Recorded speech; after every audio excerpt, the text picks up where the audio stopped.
مرحبا بكم في جول هايف نيوز. نجم برشلونة الشاب لامين يامال يشعل الصيف داخل وخارج الملعب. في خطوة قوية من النادي الكتالوني، برشلونة جدد عقد يامال حتى عام 2031 براتب يقال إنه يصل إلى 40 مليون يورو سنوياً. نعم، يامال أصبح من بين الأعلى أجراً في الفريق، لكن هذا لم يمنع الشائعات من الانتشار. اللاعب نشر صورة أثارت الجدل رفقة نجم بلباو نيكو ويليامز.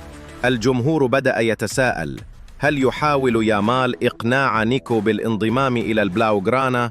وهل هذا تلميح ضمني من داخل غرفة الملابس؟ ومع بداية عطلته الصيفية، ظهر يامال على قارب فاخر في إيطاليا برفقة المؤثرة الإسبانية فاتي فاثيث. صور متشابهة من نفس المكان في نفس الوقت أثارت الجدل حول علاقتهما. فهل هو مجرد صيف هادئ أم بداية لقصة حب؟ أما داخل الملعب، فلامين لا يتوقف عن التألق. قاد منتخب إسبانيا للفوز على فرنسا 5-4، سجل وصنع وحصل على ركلة جزاء ليقود بلاده إلى نهائي دوري الأمم أمام البرتغال. ومع تصريح من جيرارد بيكيه يرشحه فيه للكرة الذهبية وازدياد قيمته السوقية إلى 200 مليون يورو، يبدو أن لامين يامال على موعد مع مستقبل ناري.